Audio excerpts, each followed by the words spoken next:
ओम शांति। तो आज हमारे इस सायंकालीन सत्र में हमारे बीच में पधारे हैं हमारे आदरणीय राजयोगिनी निर्मला दीदी जी। एक हाथ हिलाकर हम आपका स्वागत करते हैं, सत्कार करते हैं, अभिनंदन करते हैं। 1936 में ईश्वरीय यज्ञ की स्थापना हुई हैदराबाद सिंध में, और इधर 1935 में एक साल पहले मुंबई महानगरी में डॉक्टर निर्मला दीदी का लौकिक जन्म हुआ। और बचपन से ही आपको था दीन दुखियों की सेवा करने का, इसलिए आपने मेडिकल की स्टडीज़ की। और मेडिकल स्टडीज़ जब पूरी ही होने वाली थी तब 1962 में मुंबई में आपको यह ईश्वरीय ज्ञान प्राप्त हुआ। मम्मा बाबा उन दिनों मुंबई जाया करते थे, तो वहीं पर आपकी भेंट हुई मम्मा बाबा से, आपने उनकी पालना भी ली। फिर तो बाबा के गाइडेंस से आपने 65 में क्लिनिक भी खोला और 66 में सेवा केंद्र भी खोला, जो आपको आपके पिता ने दहेज के रूप में दिया। और फिर आप सेवाएं करती रही, मेडिकल भी और मेडिटेशन की भी, दोनों सेवाएं चलती रही। और बाबा ने आपके लिए एक लॉटरी प्रस्तुत की, विदेश सेवा की। 1971 में आपको विदेश भेजा, जो हमारा पहला ग्रुप गया था विदेश सेवा के लिए, उसमें आपका नाम था। बाकी सब तो विदेश सेवा कुछ कुछ दिन करके वापस आ गए, लेकिन दीदी का पार्ट विदेश सेवा का लंबा रहा। 71 से लेके 78 तक आप विदेश के अलग अलग स्थानों पर सेवाएं देते रहे। और इस 78 के बीच में 75 में आप ऑस्ट्रेलिया भी जाकर आए, यूके, लंदन, मॉरिशस, अफ्रीका आदि आदि स्थानों पर गए थे। तो 78 में फिर आपने डिसाइड किया कि विदेश सेवाओं का बेस ऑस्ट्रेलिया रहेगा। तो पिछले 30 वर्षों से लगातार ऑस्ट्रेलिया में रहकर आपने वहाँ की बहुत सेवा की, विशेष करके एशिया पैसिफिक रीजन, जिसके अंदर करीब 17-18 देशों में आपने सेवा केंद्र खोले। और फिर तो मतलब वहाँ के आप डायरेक्टर हैं एशिया पैसिफिक रीजन के। और फिर 2009 में बाबा ने आपके कंधों पर और एक जिम्मेवारी रखी, आप ज्ञान सरोवर एकेडमी के भी डायरेक्टर बनी। और अभी वर्तमान में जब दादियाँ अव्यक्त होती चली जा रही हैं, तो यज्ञ ने आपके कंधों पर और एक जिम्मेवारी रखी, आप जॉइंट एडमिनिस्ट्रेटिव हेड के रूप में भी सेवाएं दे रहे हैं। साथ साथ हमारा जो आईटी विंग है उसके आप चेयरपर्सन हैं। इसके अलावा बहुत सारे ऐसी गुप्त जिम्मेदारियां आपके कंधों पर हैं, जो आप बखूबी निभा रही हैं। लेकिन बावजूद इसके आध्यात्मिक पालना देने में कोई कमी नहीं है। बहुत ही निर्मल, बहुत ही शांत चित्त, लेकिन नियमों में बिल्कुल पक्के। ईश्वरीय नियम और मर्यादाओं का कहीं भी उल्लंघन नहीं होना चाहिए। यहाँ तक कि कोरोना काल में भी जो हमें रोज़ हम फ़ोन में सुनते हैं नियम, उस नियम का भी आप बखूबी पालन करते और हमें भी याद दिलाते हैं। बहुत ही मितभाषी हैं। बाबा आपको बहुत प्यार से आपकी सच्चाई और सफाई को देखकर निर्मल आश्रम कहा करते थे। तो ऐसी निर्मलता की मूर्त, पावनता की मूर्त, जिनकी उपस्थिति मात्र से वातावरण में एक पावन वाइब्रेशन फैल जाते हैं, ऐसे पावन फरिश्ते से आज हम सुनेंगे नष्टो मोहा स्मृति लब्धा की स्थिति हम कैसे बनाएं। आदरणीय दीदी जी। और फिर दीदी जी 7:30 तक हमें योग भी कराएंगे। ओम शांति। अभी गीत सुना, बाबा ही मेरा संसार है। तो बुद्धि में ये है बाबा ही मेरा संसार है, या हमारे संसार में पति पत्नी बच्चे माँ बाप सब है। सब है ना। हाँ? तो सबके साथ रहते अलौकिक संबंध बांधना है अभी तो न्यारा और प्यारा होकर रहना है उनके साथ। जिम्मेवारी भी निभानी है ट्रस्टी बनकर। अपने को निमित्त समझकर चलना है, तब बाबा संसार बनेगा। जितना बाबा से हम गहरा संबंध बांधेंगे, बाबा से हर प्रकार का सपोर्ट लेंगे, तो क्या होगा? दुनियावी संबंधियों से सपोर्ट नहीं लेना पड़ेगा। नहीं तो हमको क्या आदत है? दुनियावी संबंधों को सपोर्ट लेना और देना। बच्चे हैं ना, कितने भी बड़े हो जाएं, माँ बाप समझेंगे ये बच्चे हैं और उनका सारा निर्णय लेंगे।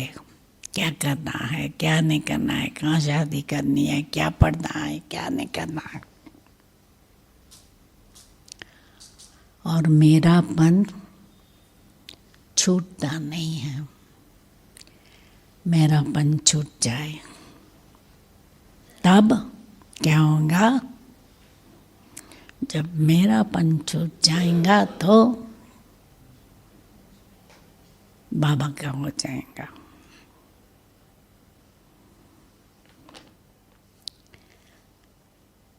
तो बाबा से सर्व संबंध जोड़ने, उसमें भी खास जिसमें भी मोह है ना, वो संबंध बाबा से जोड़ना है। क्योंकि जहाँ मोह है वहाँ दुख है। जरा भी अलग हो जाता है दुख होता है। देखो, माँ बाप बच्चों को विदेश भेजते हैं और विदेश भेजकर क्या करते हैं?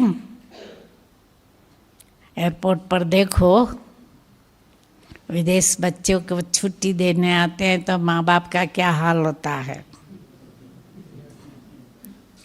रोते रहते हैं। भाई साहब, आप थोड़ा इस तरफ बैठो, दोनों भाई के बीच में जगह रखो, ऐसे करो, पर्स बीच में रखो। और हमारे पास एक माता थी, कहती थी मेरा बच्चा अमेरिका गया, अमेरिका में उसको कौन जलेबी खिलाएगा। उसको जलेबी बहुत अच्छी लगती थी।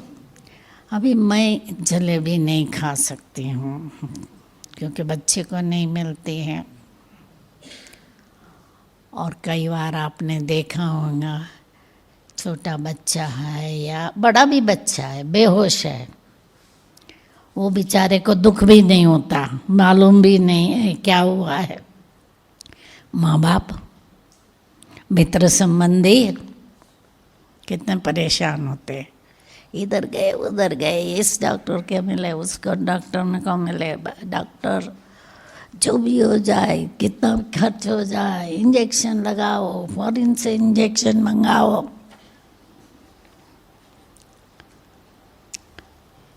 तो ये है मोह की निशानी। दुखी होंगे। और मर गया तो बात ही नहीं पूछो। कितना समय रोते रहेंगे। 1 साल तो जरूर शोक मनाते हैं, रोते भी रहते हैं। मॉरिशस में हमारे पास एक माता थी, उसका पति को मर गए 11 साल हो गया था, पर कपड़े उसने रख दिए थे कबट में उसके, तो जब भी कबट खोलती थी रोती थी। इसलिए यूजुअली तो हमारे रिवाज है कि मरने वाला का सब कुछ खटिया सहित सब दान दो, ताकि न देखो न दुखी हो। परंतु कई छोड़ नहीं सकते हैं, तो रोते रहते हैं।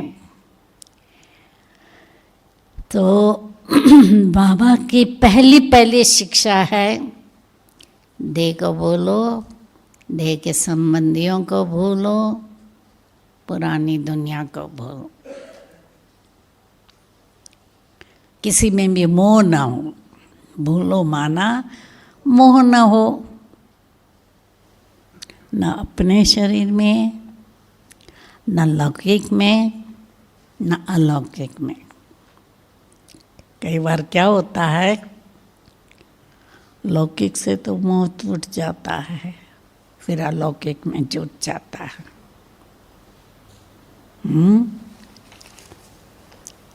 अपनी टीचर में मोह पड़ जाता है, या अपने स्टूडेंट में मोह पड़ जाता है। टीचर्स का अपने मकान में मोह पड़ जाता है कि मैंने इतना अच्छा मकान बनवाया, सजाया, अब दादी कहती है उस सेंटर पर जाओ, तो सेंटर में मोह पड़ जाता है। अपने मकान में मोह हो जाता है, अपने साधनों में मोह हो जाता है।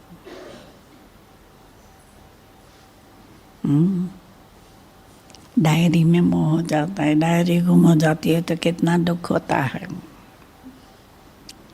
हमने इतनी सारी नोट्स लिखी थी, डायरी गुम हो गई। तो इसलिए ये देखना है, अपनेपन का त्याग करना है। मेरा तो एक शिव बाबा, दूसरा न कोई, ये पाठ पक्का हूँ।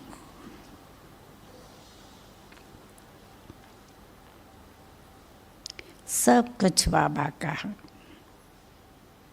घर में भी रहो, ट्रस्टी होकर लौकिक को अलौकिक बनाओ। ये बाबा के बच्चे हैं, मेरे नहीं।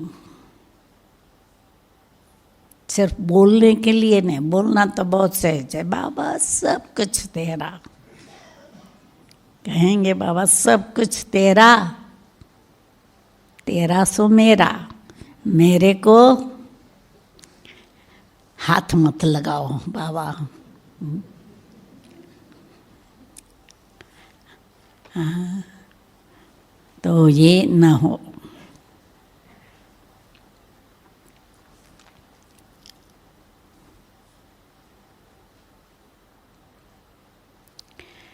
तो जितना जिम्मेवारी बाबा को दे देंगे ना, आप हल्के रहेंगे और उड़ते रहेंगे, उड़ाते रहेंगे। वो नरसिंह मेहता का आपको मालूम होगा, हूँ करूँ ये जज्ञानता, सकट नो भार जेम स्वान ताने। ऐसी हम लोगों की स्थिति है, गृहस्थी है ना। मैं घर चलाता हूँ ना, मैं बच्चों को संभालता हूँ ना, तो मैं करता हूँ तो भारी हो जाते हैं। तो इसलिए मैं और मेरा, उसका त्याग करना है। बड़ा त्याग ये है, मेरा।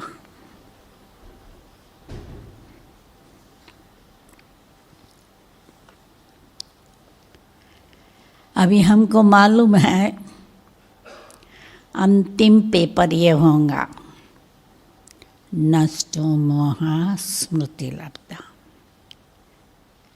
दुनिया में क्या है, एग्ज़ाम की डेट फिक्स होती है, पेपर नहीं मालूम।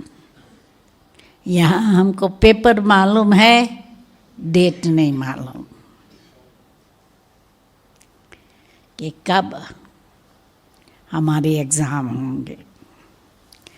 वैसे तो छोटी मोटी एग्ज़ाम पल पल होती ही रहती है ना।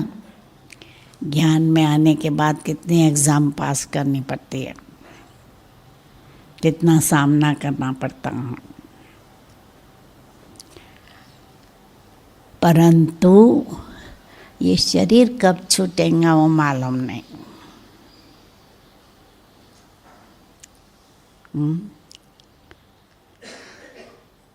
हम कहेंगे भले एवरेज इंडिया में सबकी आयु है 65, पर क्या मालूम आजकल तो क्या है, छोटे बच्चे भी मर जाते हैं, कैंसर हो जाता है, किसी को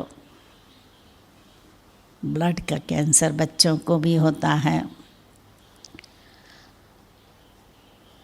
और कोरोना काल में कितने मर गए छोटी छोटी आयु के। सेंटर पर रहने वाले टीचर्स कितनों ने शरीर छोड़ा। समर्पित भाई बहनों ने शरीर छोड़ा। और अचानक तो ये देखना है कि अंत समय और कुछ याद नहीं आए। लौकिक को क्या होता है, अंत समय क्या कहेंगे, बच्चे को बुलाओ, पोते को बुलाओ, पोते को बुलाओ, इसको बुलाओ, उसको बुलाओ, सबको, मुझे इसको ये देना है, उसको वो देना, उसको वो देना, उसको वो देना। तो अंत में कौन याद आता है, संबंधी और अपना स्पेशली धन दौलत जेवर जो भी है, ये जेवर इसको देना, ये चांदी का इसको देना, ये उसको देना। तो ब्राह्मणों को देखना है, अंत में एक बाप की याद रहे। वो कब रहेंगी, जब टोटल नष्ट मोह होगा और बहुत समय की प्रैक्टिस होंगे एकाग्रता के। क्योंकि बाबा ने तो प्रैक्टिस कराई है कि देखो अपने मन को एक सेकंड में साकारी से आकारी से निराकारी ऑर्डर करो और देखो मन जाता है या नहीं। कभी से ये प्रैक्टिस कराइए। और आप तो खास भट्टी में आए हो तो आपने तो चेक किया होगा और चेक करते रहेंगे कि यहाँ बैठते ही मन बाबा में जाता है या और कुछ याद आता है।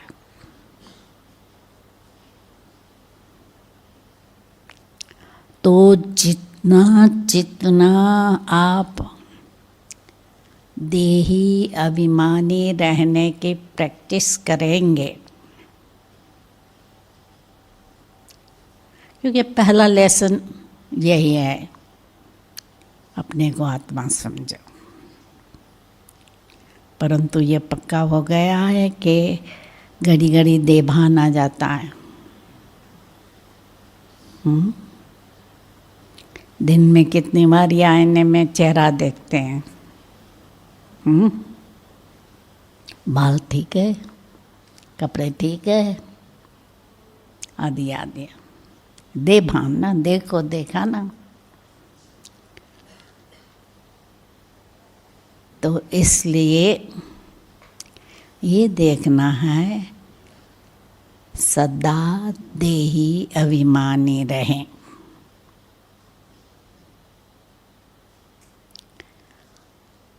कर्म करते करते बाबा की याद रहती है। माताएं जब खाना पकाती हो तो क्या याद आता है? घर वालों को कितना नमक चाहिए, कितनी मिर्ची चाहिए, लड़के को क्या अच्छा लगता है, पति को क्या अच्छा लगता है। बनाने समय ये नहीं याद रहता है कि ये मैं ब्रह्मा भोजन शिव बाबा के लिए बनाती हूँ। क्या याद रहता है? घर वालों के लिए खाना बनाना है। तो घर वाले याद आते हैं ना। तो ये देखना है कि कर्म करते करते बाबा की याद रहे।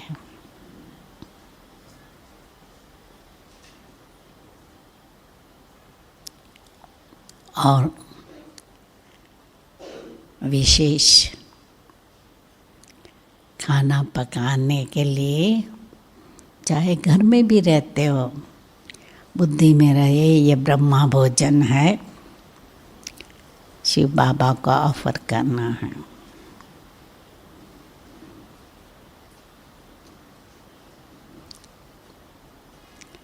जानकी दादी क्या कहती थी, विदेश में भी कहती थी, मधुबन जैसा भोग बनाओ। मधुबन में ओवन में कुछ नहीं बनता,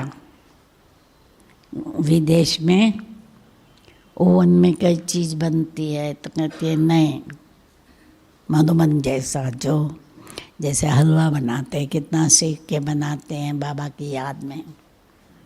विदेश में तो क्या करेंगे, ज़्यादा केक बनाया, बिस्किट बनाया ओवन में, नहीं, मधुबन जैसा बनाओ। स्पेशल भोग कि बाबा की याद में बनाए। तो एक तो हमें ये देखना है कि हमारा अमृत वेला पावरफुल हो।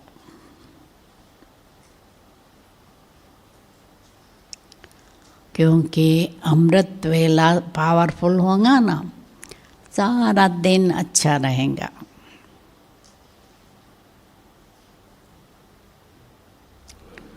दूसरा, अंतर्मुखी रहकर यहाँ भी आए हो, अंतर्मुखी हो के चेक करना कि हमारे में कौन सी शक्ति की या गुण की कमी है, कौन सा विकार है विशेष, हमारा मोह किसमें है।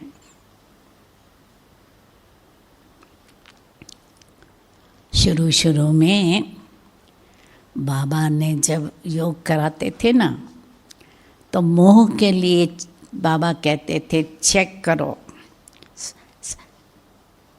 कल्पना करो कि वो आपका ये मर गया है, सामने सब खड़ा बैठा है, क्या हाल है। ये अपना चेक करने का। मोह होगा तो दुख होगा। तो अंतर्मुखी होकर चेक करना, एक नामी होके रहना है, एक बाबा याद हो, उसका ही नाम अपने मुख पर आवे। क्योंकि क्या होगा, जिसके मोह में फंसे हुए होंगे ना, या जिसके नाम रूप में फंसे होंगे, तो सारा दिन उसका नाम लेते रहेंगे ना, मेरा पति ऐसा, मेरा बच्चा ऐसा, ये ऐसे करता है, वैसे करता है, उसको ये अच्छा लगता है, वो अच्छा लगता है, तो सारा दिन उसका नाम आता है। तो ये देखना है, भल उससे प्यार हो, बीमार है सेवा करो, उनके टाइम पर खिलाओ पिलाओ सब कुछ। परंतु मेरा पन्ना हो। जैसे देखो पड़ोसी का बच्चा बीमार होता है, हम परेशान होते हैं क्या? जाके विजिट करके आएंगे, पूछ के आएंगे क्या है कैसा है, कदाचित राय भी देंगे, भाई फलाना डॉक्टर अच्छा है उसके पास ले जाओ, या हमने फलानी दवाई आजमाई थी। पहले तो घरगथ्थू दवाई करते हैं ना, पीछे डॉक्टर के पास जाते हैं, चलो राय सलाह दो, परंतु परेशान नहीं होते। पर मेरा बच्चा बीमार है तो कितना परेशान हो जाते हैं। और तपस्या के लिए इकोनॉमी करना है अभी, क्योंकि हमको हमारे पास अभी अविनाशी खजाने हैं ना, तो अविनाशी खजानों को संभल के उसका उपयोग करना है। संकल्प, समय, शक्ति, कर्म,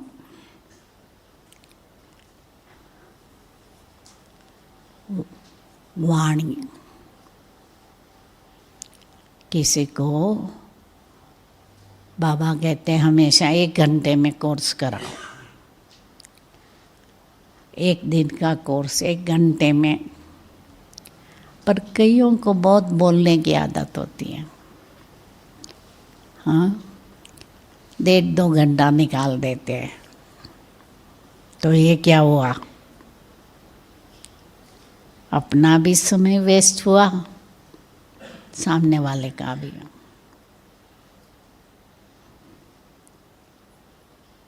हम शुरू में तो कोर्स कराते थे ना, कहते थे 7 दिन सुन लो, पीछे प्रश्न करना। और कईयों को शौक होगा तो पहले ही दिन सब कुछ बता देंगे और प्रश्न उत्तर भी करेंगे। तो शब्दों का भी इकोनॉमी, समय का भी इकोनॉमी।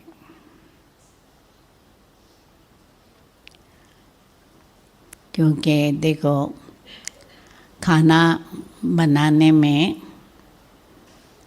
कोई तो बहुत टाइम लगा देता है ना, को भून भून के तल तल के इतना अच्छा बनाते हैं। और विदेश में तो क्या करते हैं, आधे घंटे में खाना तैयार। सहज, क्योंकि नौकरी भी होती है, सब कुछ करना होता है, खाना पकाना, सफाई करनी, काम पर जाना आना, फिर स्नान करना, फिर स्टूडेंट को अटेंड करना। तो खाना पकाते रहे तो काम नहीं चले। और वहाँ तो 1 ही बार बनाते हैं, 2 बार खाते हैं, और कभी 3 बार भी खाते हैं, क्योंकि नौकरी पर जाना होता है। तो खास वेस्ट में तो क्या करते हैं, सवेरे सैंडविच खा ली या सीरियल खा लिया, दोपहर में सैंडविच या एप्पल या गाजर या ऐसा कुछ खा लेंगे, और शाम को पकाएंगे। और जिनको कोई एशिया में क्या करेंगे, सवेरे पका लेंगे, फिर वही ब्रेकफास्ट, वही लंच, वही डिनर। तो ऐसे तो नहीं करेंगे हम, हमारे पास तो 3 टाइम खाना पकता है, मधुबन में भी 3 टाइम खाना पकता है, परंतु ये देखना है कि टेस्ट के लिए नहीं, परंतु हेल्थ के लिए क्या खाना अच्छा है, कैसा खाना अच्छा है, उस पर ध्यान रखना है।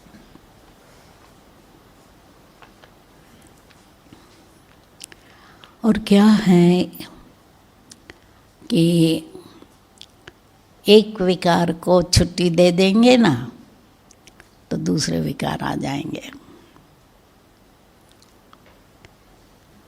लोभ को छुट्टी दे देंगे,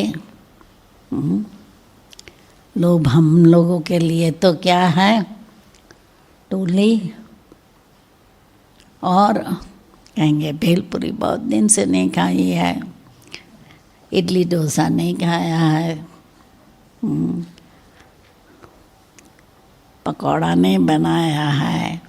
तो कई बार तो क्या है कि टेस्ट के कारण कुछ न कुछ खाना पकाना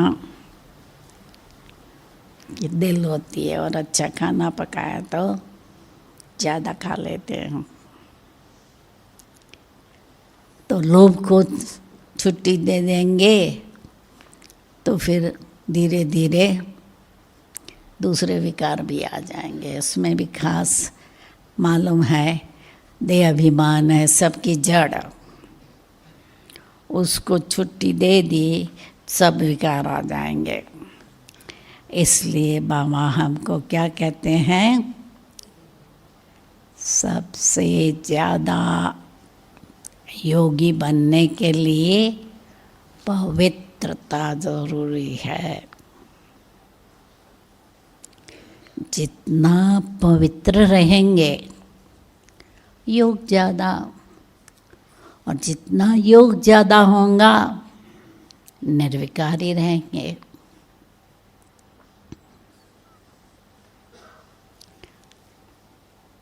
और योग के लिए हमको वैराग्य चाहिए, पुरानी दुनिया से वैराग्य।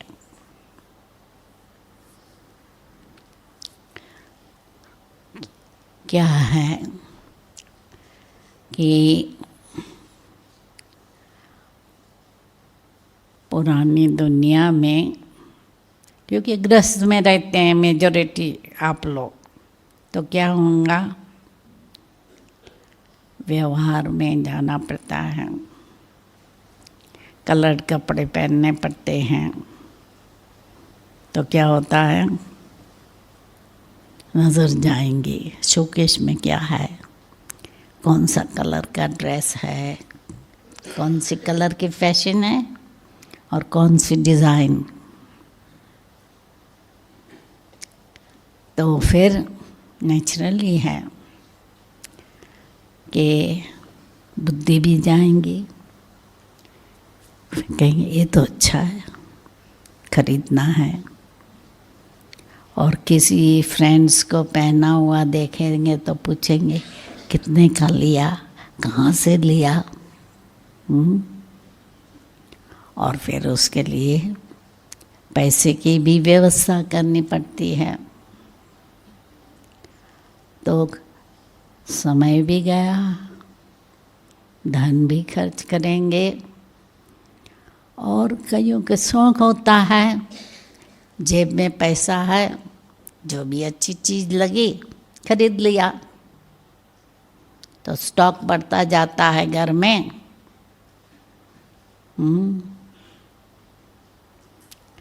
तो ये देखना है कि ये हमारा वैराग्य नहीं है, इंटरेस्ट है ना किसी में,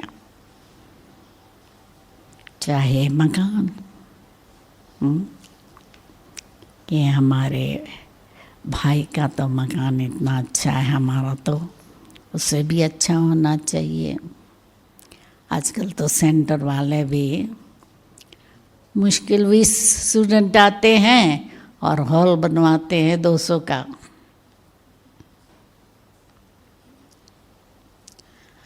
तो ये है कि सेंटर को भी सिंगारने का शौक हो जाता है हम, और कंपटीशन इसके सेंटर में ये है, मेरे सेंटर में भी ये होना चाहिए, आदि आदि। तो इसलिए हमको देखना है कि मालूम है कि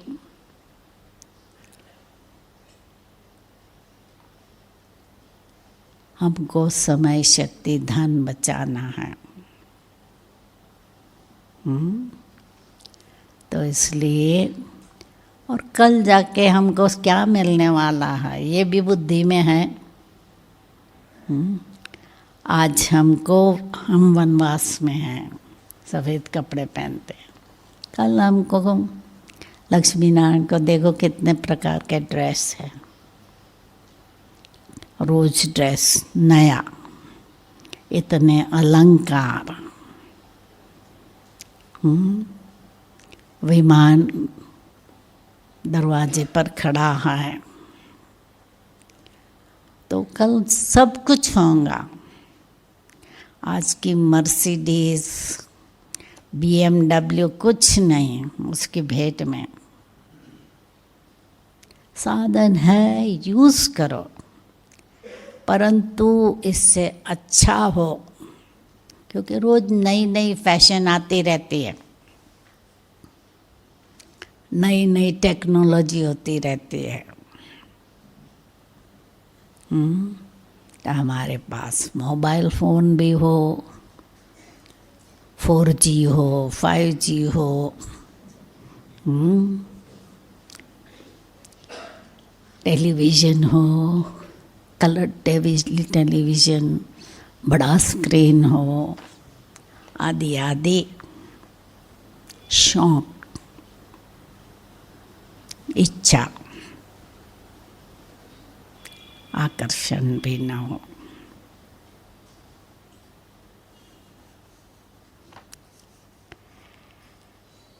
जब वैराग्य है, त्याग सहज हो जाएगा। और सबसे बड़ा त्याग क्या होता है हमारे ज्ञान में आने के बाद? नींद का त्याग, अमृत वेले उठना,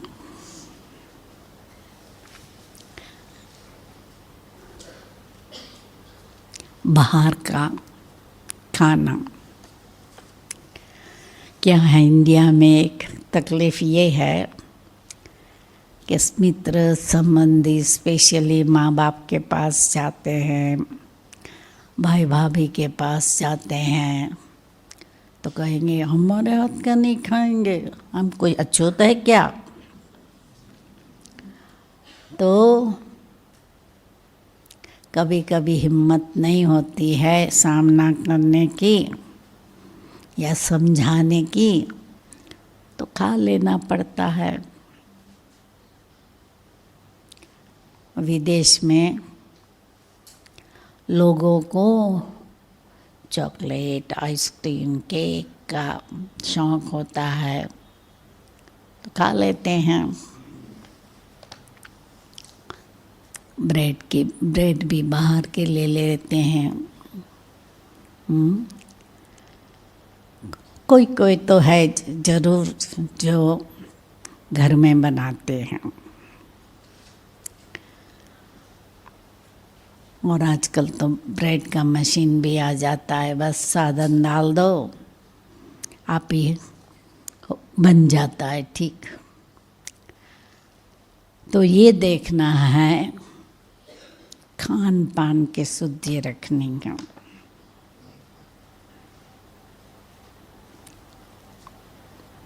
सतो प्रधान खाना और बाबा की याद में पकाया हुआ खाना। इंडिया में मैं समझती हूँ एक सुख है कि घर वाले फोर्स नहीं करते हैं ना, करते हैं नॉनवेज बनाने का। विदेश में घर वाले फोर्स करेंगे। घर में नौकरानी भी होंगे खाना पकाने वाली, तो भी कहेंगे नहीं तुमको ही पकाना। तो कई विदेशियों ने तो क्या किया, अपनी नौकरानी को भी ज्ञान दे दिया ताकि वो कुछ आधा तो काम कर देंगे, खाना पकाने में मदद करेंगे।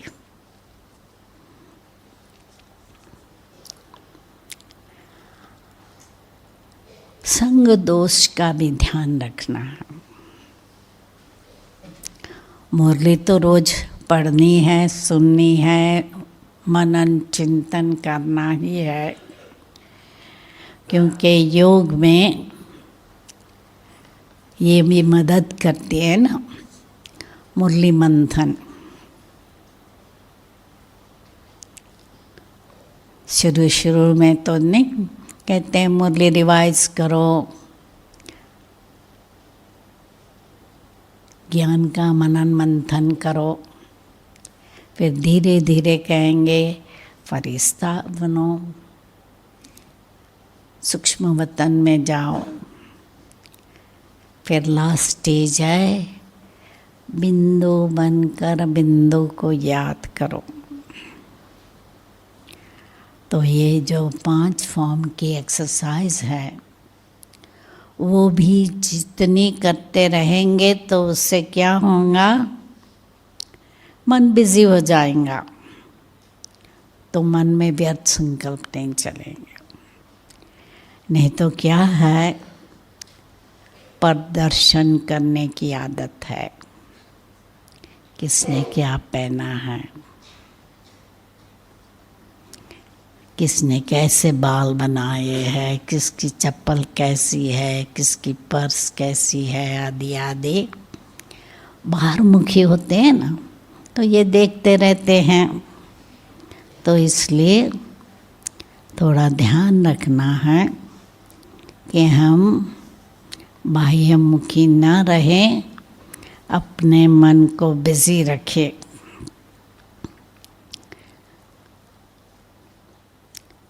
तो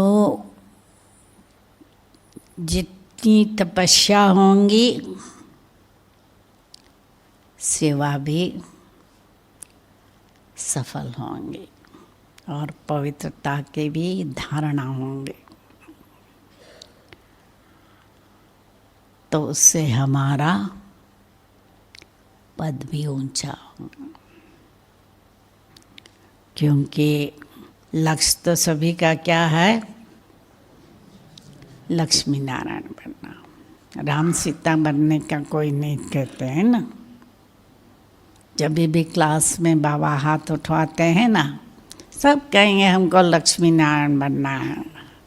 और पुरुषार्थ में हम तो नए हैं ना, हम तो गृहस्थी है ना। और कभी कभी फिर कंपेयर करेंगे, देखो फलाना 20 साल से है, अभी गुस्सा नहीं जीता, और हम तो अभी 5 साल से हैं, 1 साल से हैं।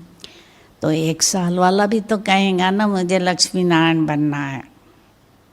तो पुरुषार्थ इतना करना पड़े ना। तो लक्ष्य कभी भूलना नहीं है कि हम क्यों पढ़ाई पढ़ रहे हैं, कौन पढ़ाता है, क्या बनने वाले हैं। तो खुशी भी रहेंगी, नशा भी रहेगा।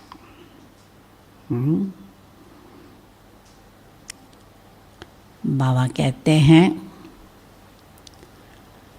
साक्षी बनकर रहो।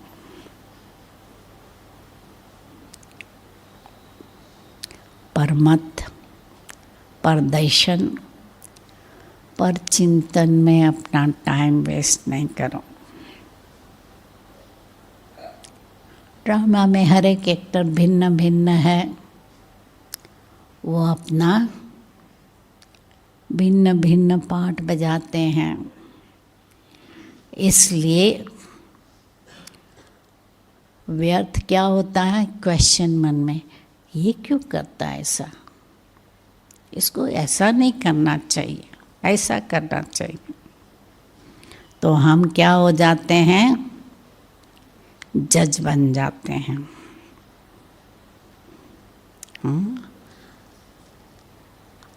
प्रदर्शन करके। तो ये देखना है, जो जैसा है, जिसको जो अच्छा लगता है करता है, और जो करेगा सो पाएगा। तो इसलिए हमें अपने पर अटेंशन देना है। बाबा कहते हैं ना, अपना टीचर बन, अपने आप को चेक करना है।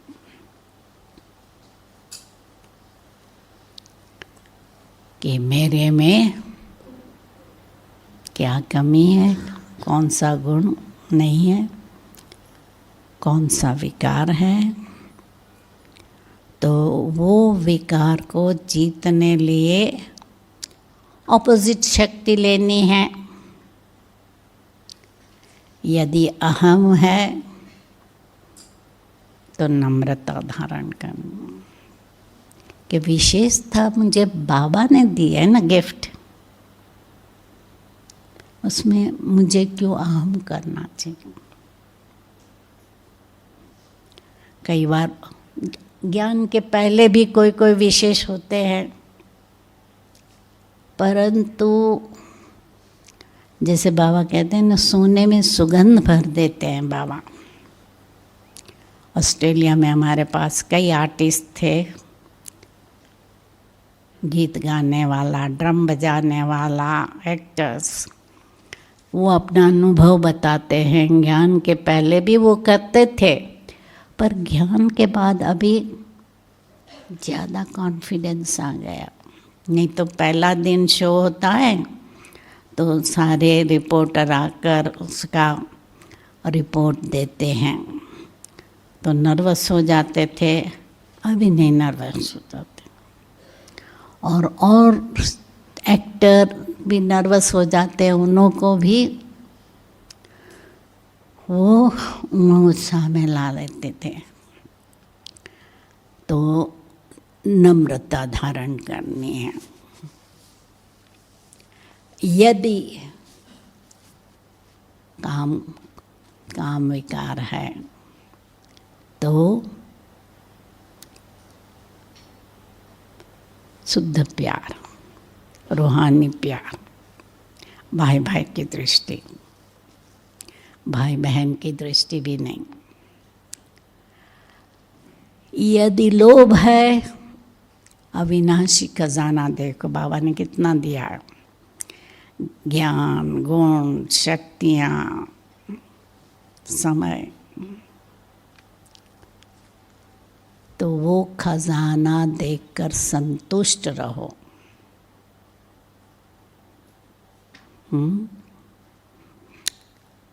कि दुनिया वाले कितना भी धन है परंतु दुखी है, और हम बेफिक्र बादशाह है, कोई फिक्र नहीं।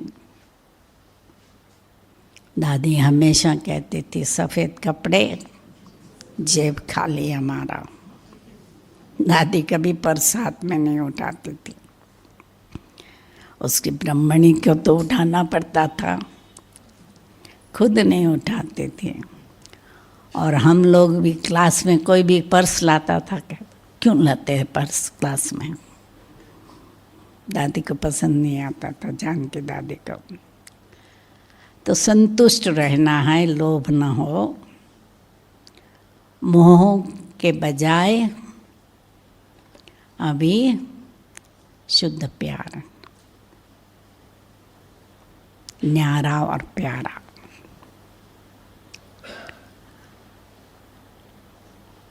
आलस्य छोड़ के उमंग उत्साह में रहना है।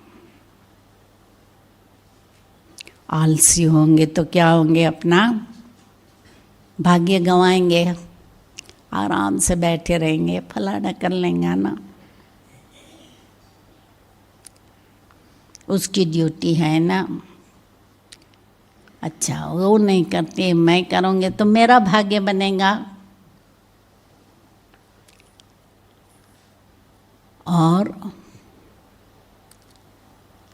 अलबेलापन ना हो, क्योंकि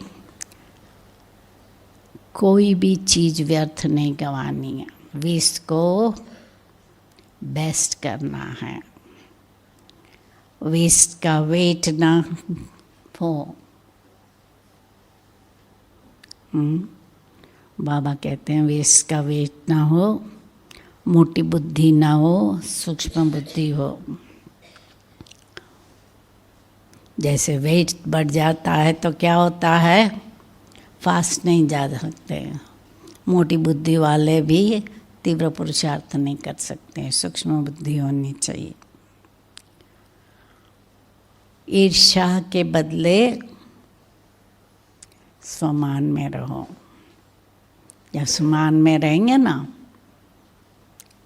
तो उनको अप्रिशिएट करेंगे, चलो कोई में कोई विशेषता है।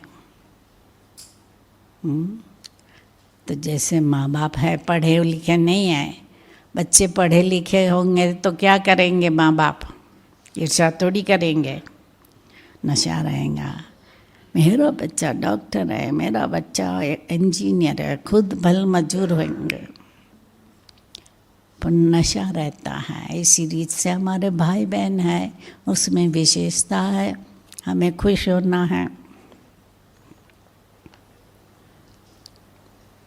और घृणा वैर ना हो, सब हमारे मित्र। एक हमारा दुश्मन सिर्फ रावण, सबसे प्यार और मैत्री। बाबा कहते हैं निंदा हमारी जो करे मित्र हमारा हो, गाली देने वाले को गले लगाओ, उससे दुश्मनी नहीं करो। बदला नहीं लेना है, बदल कर दिखाना है। ये जो सब स्लोगन है वो जीवन में धारण करने हैं और कुछ नहीं। बाबा ने सब युक्तियाँ दे दी है, अभी उस पर चलना। तो भट्ठी में आए हो, पूरा लाभ लेके जाना, ताकि जब घर पहुँचो तो सब कहे वाह ये तो फरिश्ता बन के आया है।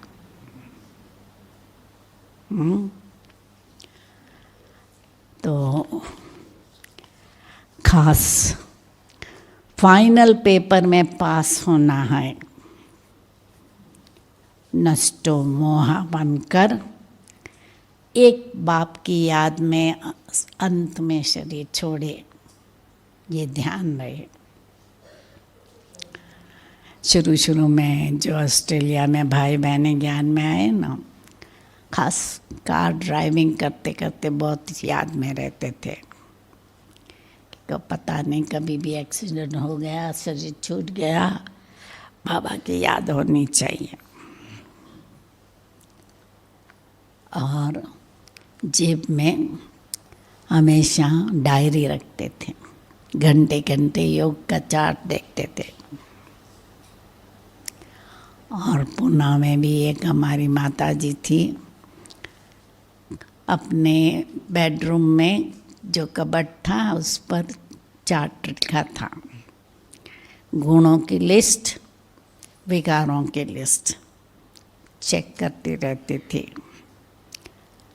कि आज कोई भी विकार के वश तो नहीं हुई, कितने गुण धारण किए, कितने विकारों पर विजय प्राप्त की है, कितना परसेंटेज अभी बाकी रहा। तो अपना चार्ट देखना बहुत ज़रूरी है। विशेष तपस्या में आए हैं, चार्ट देखना कि सारा दिन बाबा की याद रहती है या घर वाले याद आते हैं।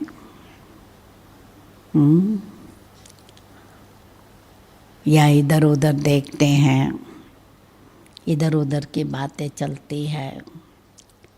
तो ये विशेष 3-4 दिन जो आए हैं पूरा लाभ लेना और अपने को पूरा बदल करके जाना है। ये लक्ष्य अपना रखना। ओम शांति। अभी हम आधा घंटा बाबा की याद में बैठेंगे। यहाँ कोई 2 जने को बिठाना।